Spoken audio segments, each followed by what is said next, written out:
Olá pessoal, mais uma aula de saúde mental e hoje vamos aprender sobre as funções psíquicas e como interpretá-las para podermos fazer uma anotação, uma evolução de enfermagem com qualidade dentro da metodologia da saúde mental. Então, o que são essas funções psíquicas? São um conjunto de elementos criados para compreender a composição do funcionamento de uma pessoa. Quando elas têm desempenho adequado, são sinais que contribuem para a qualidade de vida satisfatória. Quer dizer, então, o quê? Então, dentro destas funções psíquicas, a gente consegue perceber quando alguma pessoa está com alguma alteração dessas funções, então podemos dizer que possa ter algum agravamento no estado mental, na condição mental desta pessoa. Então, correspondem ao mundo interior, instintos, desejos, emoções, lembranças, juízos, raciocínio percebido por uma consciência. A vida interior é observável pelos outros sob a forma de comportamento, através de palavras, gestos e conduta. Então, quando a gente vai encontrar um paciente que está num estado psicótico, a sua conduta vai ser diferente, o seu discurso vai ser diferente, os seus gestos, o maneísmo de mãos, fica muito claro que esta pessoa não está na realidade. E assim a gente consegue perceber quais são as funções que estão prejudicadas nesta pessoa. Então, a avaliação do estado mental. Quando estão em disfunção, são sinais ou sintomas que indicam adoecimento psíquico quantitativo ou qualitativo. Isso quer dizer o quê? Quando um paciente, uma pessoa que tem alguma alteração no estado mental, ele vai ter algum prejuízo, alguma alteração que vai combinar com um diagnóstico, né, de algum transtorno mental. E essa avaliação do estado mental, ela vai ser indicada pela quantidade de alterações ou pela qualidade dessas alterações.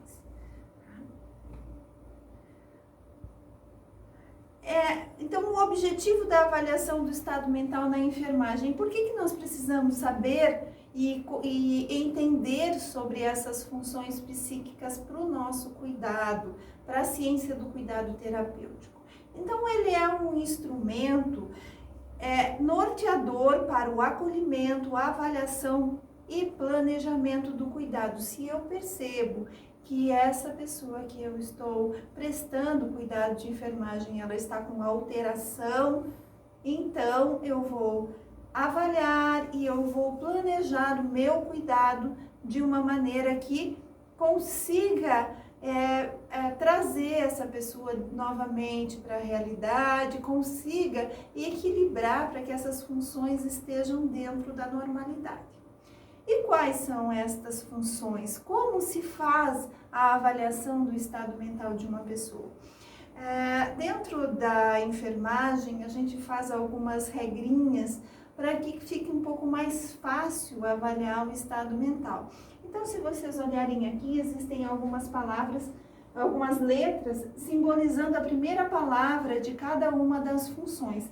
Então, o A de atenção, o S de senso-percepção, o M de memória, o O de orientação, o C de conduta, o C de consciência, desculpa, o P de pensamento, o L de linguagem, o I de inteligência, o A de afeto e o último C de conduta. Então, a gente vai falar asmopliar, sempre a primeira letra de cada uma destas funções. E a gente vai avaliar numa pessoa todas estas funções para ver a alteração delas e poder dizer, então, ela está com uma alteração desta função. Então, como eu vou fazer o meu cuidado de enfermagem? O que eu tenho que fazer para direcionar, para melhorar a função psíquica dessa pessoa e trazer ela novamente ao equilíbrio.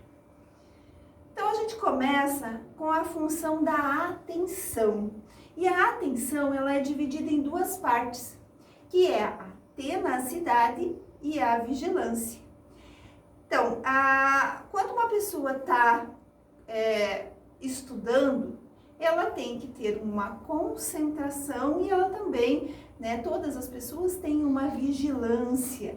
Então, o aluno está lá dentro da sala de aula, assistindo uma aula, de repente alguém abre a porta e entra mais um colega na turma. Como é a atenção da maioria da turma? Olham essa porta abrindo, essa pessoa entrando e sentando, mas voltam a sua concentração para o que a professora está explicando.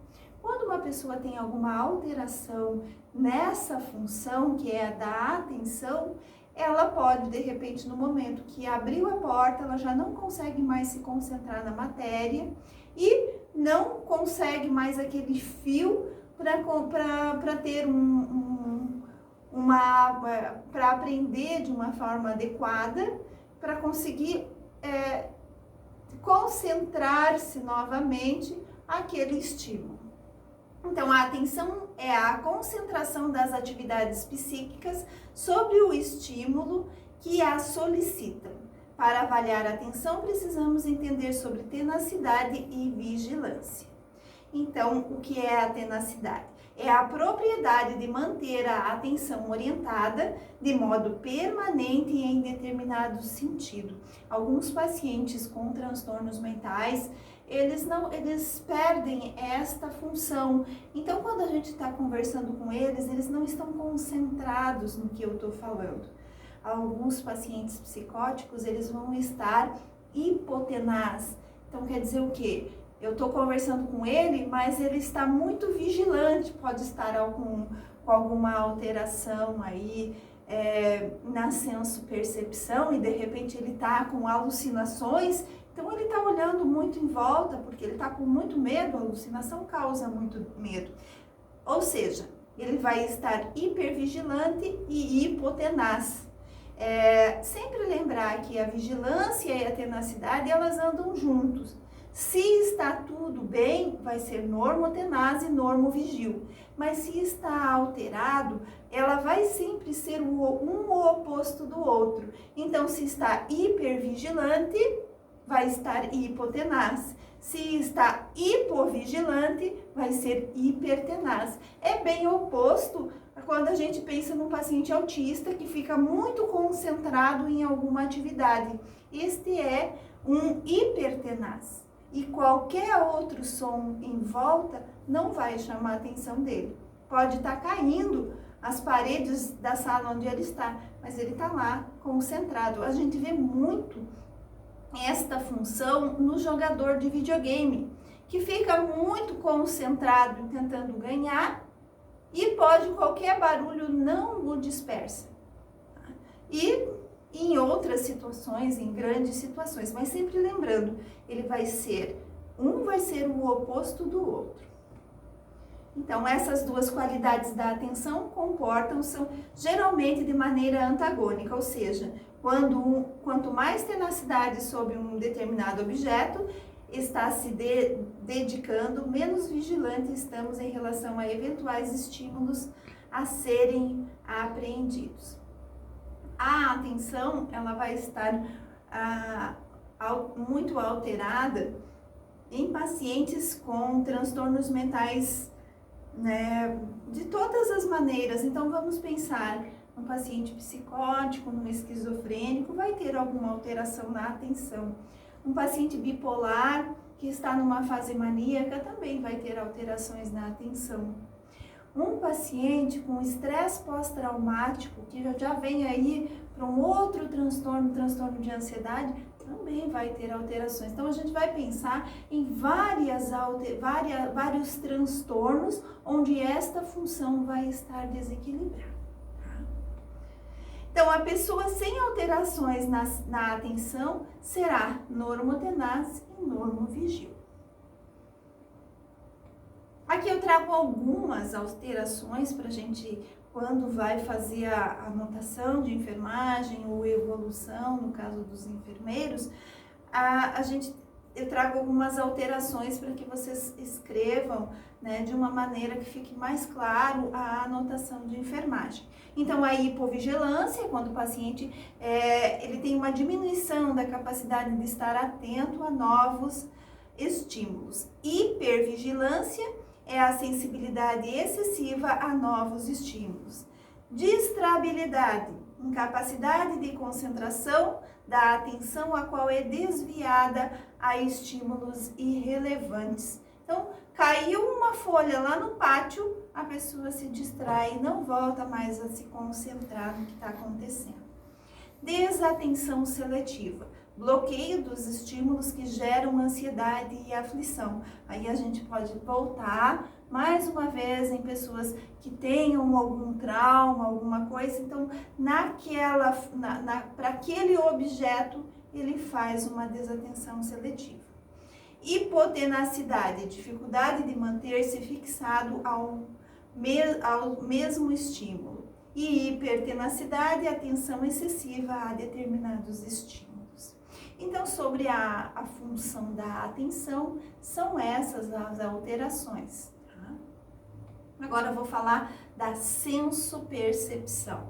E essa é uma das funções que a gente avalia muito dentro da saúde mental, para que a gente consiga entender se esse paciente está num estado psicótico ou não. Então, sensopercepção é a função que possibilita a tomada de consciência dos objetos que se apresentam aos órgãos do sentido, que nos informam sobre as sensações experimentadas. Então, sensopercepção tem a ver com os órgãos dos sentidos, então audição, visão, olfato, paladar, tato, e além de tudo ainda temos mais duas alterações aí na sensopercepção, que são as alterações senestésicas e sinestésicas. Então, a sensopercepção deve ser percebida e experimentada por todas as pessoas da mesma forma. Então, quando uma pessoa não está num estado psicótico, esta função vai estar normal. Não vai ter alteração nenhuma na sensopercepção. Lembrando que numa evolução de enfermagem, em que uma pessoa esteja dentro da normalidade, não encontramos alterações nesta função. Mas, num estado psicótico, ela vai estar bem alterada. Então, podemos dividir a sensopercepção em duas partes. Uma é a ilusão e a outra a alucinação. A ilusão é a percepção errônea de estímulos sensoriais externos reais, ou seja, a deformação de um objeto real. Então, aqui eu trago a mesma imagem, mas ela está virada, uma das imagens ela está virada, então você olha, acha que é um sapo, mas não, é um cavalo. Ou então você olha ali e acha que é uma coisa e não é. Eu gosto muito de falar sobre as ilusões quando você olha para uma coisa, acha que é e não é. Depois, quando você se concentra realmente naquilo, daí você diz, não, realmente não era. Vamos imaginar uma pessoa que está num sítio, ela já desde criança escutava a mãe falando, é perigoso, um sítio à noite é perigoso, tem cobras, e ela tá lá, né, já com aquela tensão, lembrando daquelas memórias que vinham, né, da sua mente, de quando era criança, e a família sempre dizendo que aquilo era perigoso. E chegou a hora de dormir, a casa está numa penumbra e ela vai caminhando num corredor. E quando olha para o canto, ela dá um grito, se apavora, daí grita, é uma cobra. Daí acendem-se as luzes e olha, não é uma cobra, é uma corda. Isso é ilusão. Pessoas que estão muito estressadas, muito tensas, neuróticos, eles têm alterações na sensopercepção da condição de ilusão. achando que é uma coisa, porque não estão bem concentrados naquilo, levam sustos, né, se descompensam, daí depois volta a atenção e diz, ah, não era. Então, elas podem ser por falta de atenção, então afetivas, exemplo, percepção errônea de ter visto o carro da namorada saudosa. Pareidolicas, imagens criadas a partir de estímulos imprecisos ou figuras abstratas. O caso da cobra é isso, né? Então a pessoa acha que é uma coisa e acha que... E depois quando olha realmente não é. Quando uma pessoa está com muita saudade de alguém, às vezes ela olha para qualquer coisa e imagina que essa pessoa está chegando. Por quê? Porque é uma imagem afetiva. E para apresentar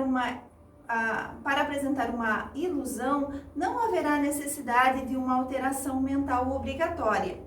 Em indivíduos normais, é sinal de fadiga e estresse. Então, quando a gente começa a olhar coisas, achar que é uma coisa e não é, então se observe, presta atenção em como você está. Se está muito estressado, se está muito cansado, então já é um sinal que a tua mente está dizendo que eu preciso dar um tempo, eu preciso parar e relaxar. Mas existem as pseudo-alucinações. Então, sem objeto devido a uma mente doentia. Criam uma percepção sem precisar de estímulos externos e projeta-se na realidade como se fossem reais. As pseudo-alucinações, então a pessoa percebe algo que não existe e tem noção de que sua experiência não corresponde à realidade. Quando um paciente está saindo no estado psicótico, às vezes a gente percebe essas pseudo-alucinações. E a alucinação? Então, o que é a alucinação? Uma pessoa vai ter alucinação apenas se estiver num estado psicótico, fora da realidade. Então, as alucinações são percepção sensorial falsa, não associada a estímulos reais, isto é, a pessoa percebe como real algo que não existe. Elas podem ser auditivas, táteis, visuais, olfativas, gustativas, sinestésicas, senestésicas ou negativas. Então, existem todos esses tipos de alucinações. Então, as alucinações auditivas, como são? Então, as alucinações auditivas são as mais comuns. Os pacientes escutam vozes que podem ser claras, ininteligíveis, bons conselhos, maus conselhos, fazem insultos, ameaças e dão ordens sarcásticas. O que quer dizer isso? Então, as alucinações auditivas, a gente vai imaginar essa pessoa tendo uma voz, falando apenas na sua mente e dando uma voz de comando. E aí, quando uma pessoa está num estado psicótico e tem alucinações auditivas, é um risco muito grande, porque a pessoa vai seguir o que essa voz está falando dentro da sua psique. As alucinações, elas são memórias que vão estar lá no inconsciente profundo e no momento do estado psicótico, onde a química cerebral vai estar alterada, elas vêm, essas imagens, essas sensações vêm, afloram de uma maneira totalmente desorganizada e a pessoa não consegue compreender. Quando a gente avalia esse paciente, a gente tem que explicar que essas vozes não existem, apenas está na cabeça dele. E ele tem que aprender a gerenciar tudo isso. E o mais importante a pessoa tomar a medicação.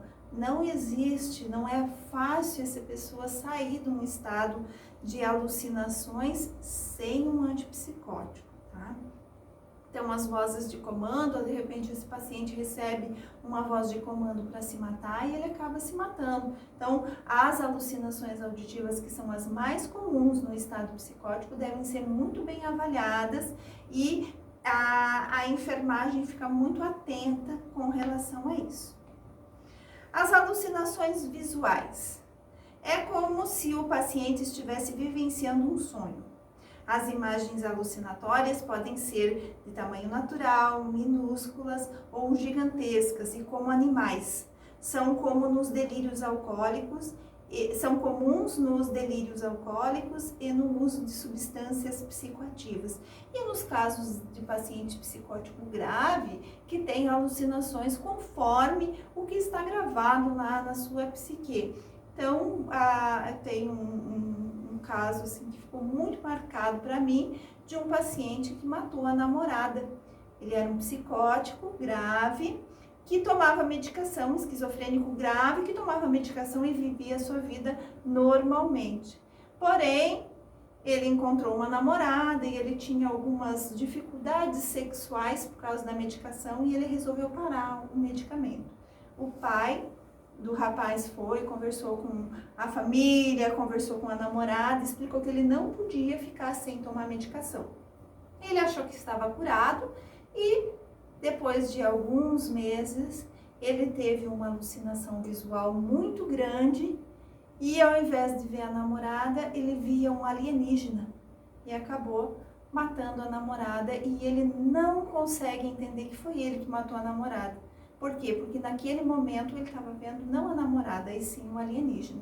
Então as alucinações visuais também são muito graves e devem ser muito bem acompanhadas na enfermagem, porque quando o paciente verbaliza sobre esta alucinação, a gente consegue fazer um cuidado mais apropriado para esta situação. Agora, as alucinações táteis. Essas também são bem sérias, né? Originam-se no tegmento pele, referem-se à sensibilidade e formigamento, de mordedura, de queimadura e de frios. Podem ocorrer também na intoxicação por cocaína ou em uma condição de delírios trêmulos, que é onde a pessoa sente, né? A pessoa fala, a pessoa verbaliza e tenta às vezes até tirar esses bichos que estão caminhando no seu corpo. É muito triste ver um paciente em estado psicótico com alucinações táteis, porque realmente ele percebe, ele sente isso como real. Então ele vê, ele olha, ele sente as formigas, as aranhas caminhando em seu corpo. Então ele entra em um estado de desespero, tentando tirar esses bichos do seu corpo. As alucinações gustativas e olfativas, associadas a ideias delirantes e de perseguição e de influência. Um exemplo, o paciente pode queixar-se de que sua comida está envenenada ou que contém excremento, ou ainda podem negar-se a comer ou beber. São comuns na esquizofrenia paranoide. Então, o paciente vai dizer, essa comida está com veneno, eu estou sentindo o cheiro do veneno, então eu não vou comer. E acaba ficando sem comer por muito tempo. É um detalhe muito sutil que a gente precisa perceber e intervir. Existem também alguns pacientes que têm apenas a alucinação olfativa. Então, quando ele chega em algum ambiente, ele diz, aqui tem cheiro de podre. Ou então, em outro ambiente, diz, aqui tem cheiro de rosas, aqui tem um cheiro de perfume. E ele vai falando, mas aquele perfume não existe. Eu tenho um relato de uma paciente que ela trocou de casa várias e várias vezes, porque ela achava que na casa dela tinha um cheiro muito grande de podre e ela não conseguia ficar. Depois de vender as suas casas e trocar, é que ela foi perceber que ela estava em um estado psicótico e que esse cheiro só era ela que sentia, as outras pessoas não sentiam. E tratou com um antipsicótico, em pouco tempo saiu tudo isso. Agora, as alucinações sinestésicas. Compreende a sensibilidade geral interna, afeta o corpo todo, do paciente. Por exemplo, o paciente tem a sensação de que seu corpo está podre, carregado de eletricidade, que tem um de seus membros amputados, às vezes são parciais, por exemplo, o paciente sente que seu coração transformou-se em pedra ou em algodão. E ele vai falando, e nas alucinações sinestésicas, ele realmente acredita que alguma coisa dentro do seu corpo que está alterada. Às vezes ele olha para o braço e diz, esse braço não é meu, e fica falando que aquele braço não é dele. Algumas vezes ele diz, tem ratos comendo o meu cérebro. Então, esses discursos de alucinações sinestésicas tem que ficar bem claro para o técnico de enfermagem, porque algumas vezes esse paciente no estado psicótico, ele pode fazer uma automutilação, porque ele não se percebe enquanto corpo inteiro. Tem casos assim horríveis de pacientes que se amputam, né? Se automutilam e tiram os membros porque dizem, essa parte não é minha. E depois volta para um estado de realidade e diz o que eu fiz. E as alucinações sinestésicas são alucinações que dizem respeito à sensação tátil, mas sim ao movimento. Então, cine quer dizer movimento. Nas sinestesias, o paciente percebe as paredes movendo-se ou eles próprios movendo-se no espaço. Então, nas alucinações sinestésicas, a gente vê esse paciente falando, as paredes estão se fechando, eu estou sufocando, essas paredes estão me fechando. Ou então, eu estou caindo, eu não tô, ele perde o equilíbrio também, porque ele está ali na questão do movimento muito alterada.